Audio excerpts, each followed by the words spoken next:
During Holy Week, we remember those last days of Jesus' ministry between his entry into Jerusalem and his crucifixion and resurrection.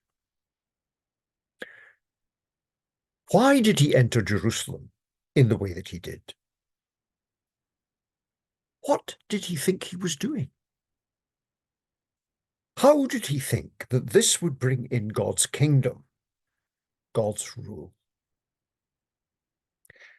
The two outstanding actions were first the cleansing of the temple, a public act, which we remember at the beginning of the week.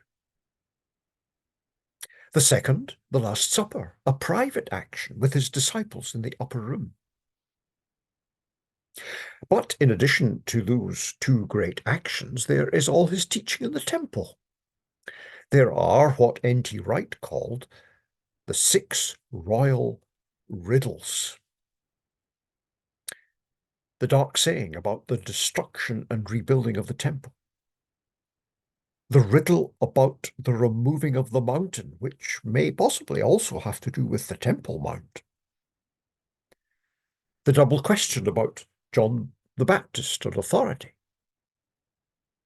The parable of the tenants and the saying of the stone which became the cornerstone.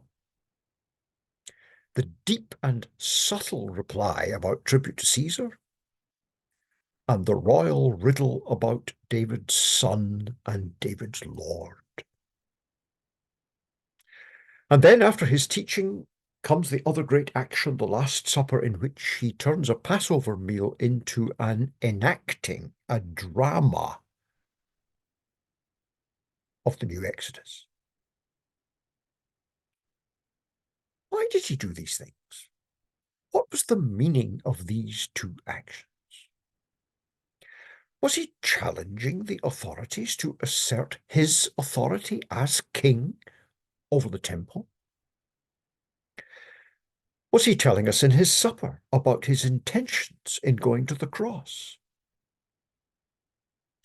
Tom Wright emphasizes that we can only understand what Jesus was telling us about his own coming death if we understand all these sayings and actions in the context of the Old Testament scriptures.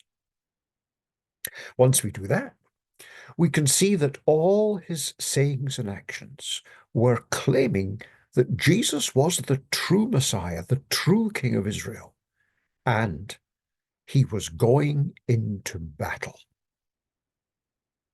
He was going into battle against the forces of evil, but this battle would be fought in his way. He was the one who would turn the other cheek. He was the one who would go a second mile. He was the one who would conquer by laying down his life.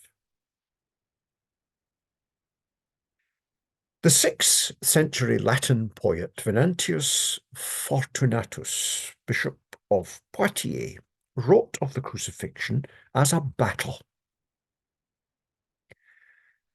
Sing, my tongue, how glorious battle, glorious victory became. And above the cross, his trophy, tell the triumph and the fame. Tell how he, the world's Redeemer, by his death for us o'ercame. His the nails, the spear, the spitting, reed and vinegar and gall. From his patient body pierced, blood and water streaming fall. Earth and sea and stars and mankind by that stream are cleansed all. Faithful cross, above all other one and only noble tree, none in foliage, none in blossom, none in fruit compares with thee. Sweet the wood, and sweet the iron, and thy Lord, how sweet is he. Of course, it was only on Easter morning that the apparent defeat was seen to be glorious victory. It is only the resurrection which makes sense of the cross. It is only when we encounter the risen Lord that we see that he is indeed the Messiah, the King of Israel. Cross and resurrection. The two cannot be separated. We cannot understand the cross except from the perspective of the resurrection, and we fail to understand the resurrection if we forget the cross. Cross and resurrection. That is the shape of the gospel. That is the gospel which the apostles preached.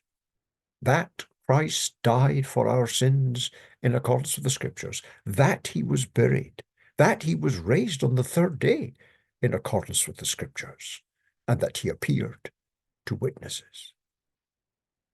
And it is through that gospel of cross and resurrection that we come to know Christ, his full humanity revealed supremely on the cross, his full deity revealed in his glorious resurrection. Emmanuel, God with us, God for us, God in us, the one person whom we may trust in life and in death.